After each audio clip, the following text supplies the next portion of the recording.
वो दूसरी जो ज़मानों की शायरी है उसके मुकाबले में मैं उसे ये कहता हूँ कि it is the poetry of elemental man. सारी गज़ल मतलब आप रुदकी जो पहला शायर था फारसी का, और वहाँ से खुसरो तक, और खुसरो से लेके मीर तकी, मीर से लेके अभिषेक शुक्ला तक आप आ जाइए। एलिमेंटल मैन क्या है कि वो आदमी जो कॉन्सेप्ट का बना हुआ नहीं है, जिंदा आदमी है। जैसे एग्जिस्टेंशलिस्ट फिलोसफर्स ने कहा है, the man who exists is trying to exist. तो एग्जिस्टेंस दो तरह के, एक तो concept of being here in this world, तो वो कॉन्सेप्ट का हमारी गज़ल की शायरी में कॉन्सेप्ट से कोई लेना देना नहीं है।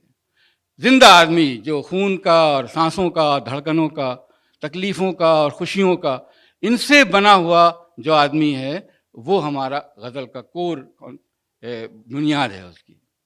तो कोई भी शेर उठा के देख लीजिए, वहाँ पर इस जिंदगी में मौत और ज़िंदगी और जीना और मरना, तबाही और बर्बादी, वीराना और शहर और इश्क और जुनून, तो जितनी कैफियत में आदमी रहता है इस दुनिया में, वो हमारी जो वो हैं सामान है तामीर का, वो आलात तामीर हैं, उनसे हम गज़ल का शेर बनाते हैं।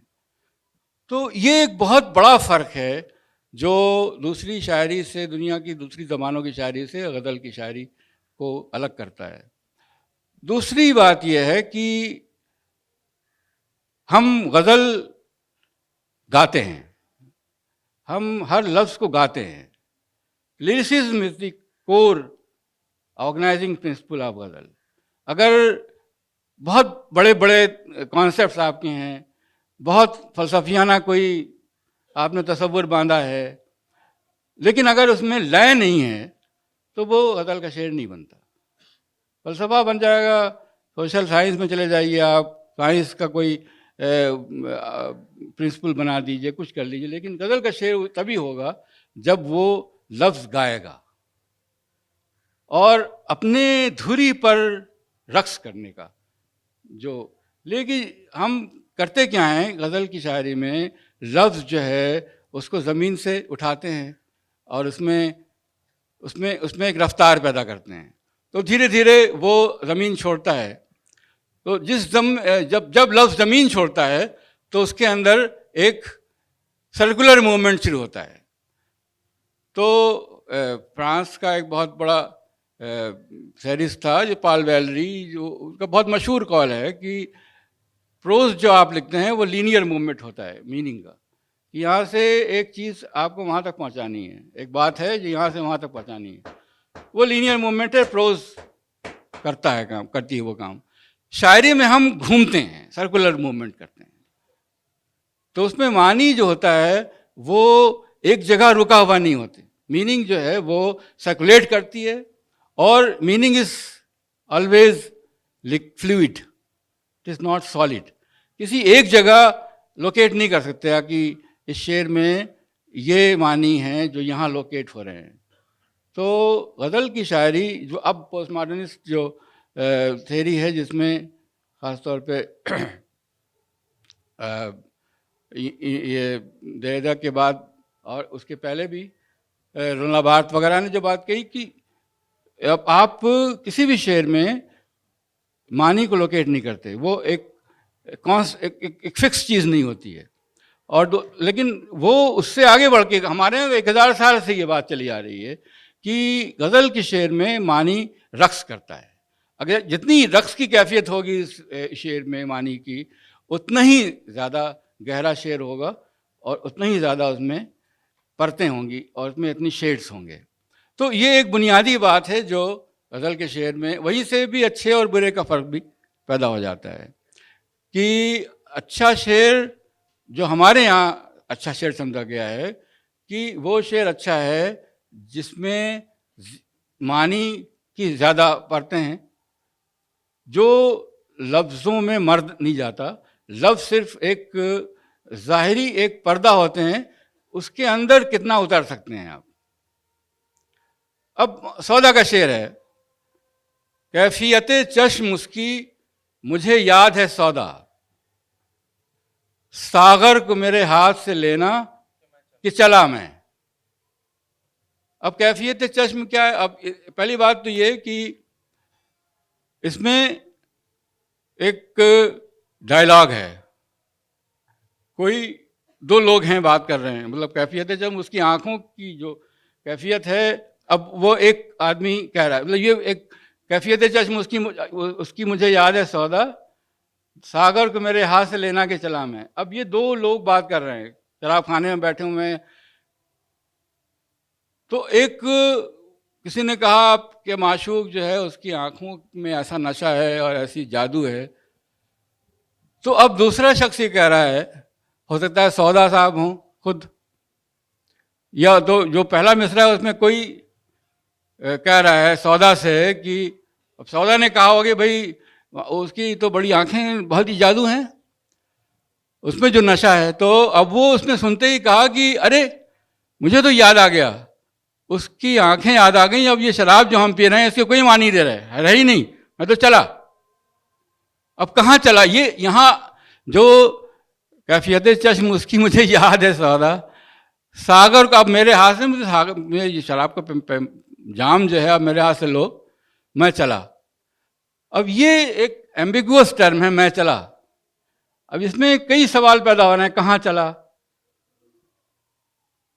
अब ये हो सकता है कि वो खुद देखने जा रहा हो कि भाई वो ये तो शराब में कोई नशा ही नहीं है, फिर देख के आऊँ कि उसकी आंखें वैसी ही हैं कि नहीं है, या इसने जो बात अभी कही है उसको वेरीफाई करने के लिए मैं जाऊं, तो मैं तो चला, अब ये पकड़ो अपना जाम वाम।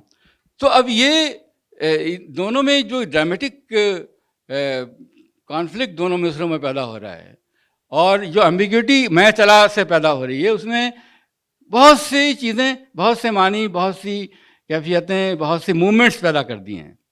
तो अब कोई भी आपसे पूछेगा कि ये शेर कैसा है, तो हम कहेंगे बहुत अच्छा शेर है। सिर्फ क्यों अच्छा शेर है?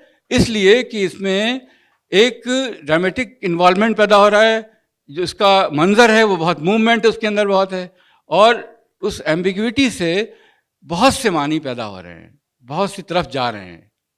तो अच्छा शेर वही है जिसमें एक से ज़्यादा मानी की गुंजाइश पैदा हो, और दूसरे वो आपके अंदर से गवर्न कर रहा हो। मतलब ये मुशायरों में जब आप शायरी सुनते हैं पॉलिटिकल किस्म की, और या हमारे बच्चे भूखे हैं और गुब्बारे वाला आया तो उसको देख के परेशान हो रहे हैं, तो ये ठीक है, गुब्बारे वाला आया है तो उसको पैसे कमाओ जाके, उसको दुलवाओ बच्चे को। अब शायरी शेर के अंदर ये जो वो एक बहुत महदूद किस्म का अपील है वो, और ये एक अनड्यू एडवांटेज जो है सोशल और इकोनॉमिक डिप्रीवेशन की, उससे हासिल की जा रही है। तो इस शेर का जो सेंटर है वो शेर के अंदर नहीं है, शेर के बाहर है। अब कोई ज़रूरी नहीं है कि हर आदमी के बच्चे भूखे हों और उनको गुब्बारे नहीं मिल रहे हों, तो अगर जिसके बच्चों को गुब्बारा मिल रहा है तो वो उसके लिए बेकार है शेर ये। या इसी तरह के जो पॉलिटिकल और सोशल रेफरेंसेस वाली शायरी है, वो इसलिए बुरी शायरी होती है या कम अच्छी शायरी होती है कि वो गवर्न होती है बाहर से। वो ऐसी जो फ्लक्स है टाइम का, आज वो हालात हैं कल नहीं होंगे। तो हमारी गज़ल की शायरी जो है वो टाइमलेस शायरी है। It is situated in the state of timelessness of human existence. अब कोई किसी को मार रहा है, कोई किसी पर जुल्म कर रहा है, कोई जख्म आ रहे हैं किसी को, कहीं मरहम है। तो जब से इंसान बना है तब से ये काम माशाल्लाह बहुत अच्छी तरह कर रहा है। कोई किसी को मार रहा है, कोई किसी से जुल्म है, कोई मजलूम है। तो ये एक ड्रामे का हिस्सा है। तो अगर आप आज का जुल्म, आज की जो डिप्रीवेशन है, आज की गरीबी और आज की भुखमरी पर अपने आप को कंसिडरेट कर देंगे, तो फिर ये कि आने वाला जो कल है कोई ज़रूरी नहीं है कि उससे उन्हीं हालात से गुजर रहा हो।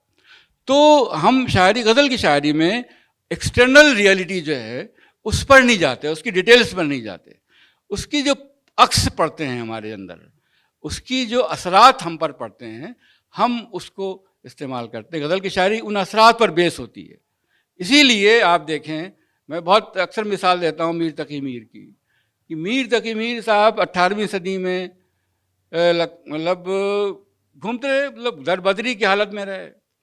आज यहाँ एक राजा के साथ हैं, कल दूसरे राजा के साथ हैं, एक नवाब के साथ हैं, जंगों में जा रहे हैं और मार काट देख रहे हैं, लोग ट्राइबल्स के दरमियान सुलह करा रहे हैं, घर टपक रहा है और घर को उठाए फिर रहे हैं। ये सब चीज़ें, मतलब ज़िक्र मीर, उनकी जो बायोग्राफी है, ऑटोबायोग्राफी, उसको पढ़िए आप, तो उसमें एक के बाद एक वाक़ये चल रहे हैं। शायरी में उनको आपको कहीं भी कोई वाक़या नहीं मिलेगा, जितने भी वाक़ये हैं वो सब अंदर के वाक़ये हैं। तो इसलिए कि हम आज भी गज़ल की मीर की शायरी को इसलिए हम रिलेट कर पा रहे हैं उससे कि वो सिर्फ अपने ज़माने की शायरी नहीं है, वो इंसानी ज़माने की शायरी है, मटेरियल वर्ड की शायरी, ट्रांसिएंट वर्ड की शायरी नहीं है। तो गज़ल की शायरी की बुनियादी तीसरी जो बात है वो है कि ये time, it is situated in timelessness of human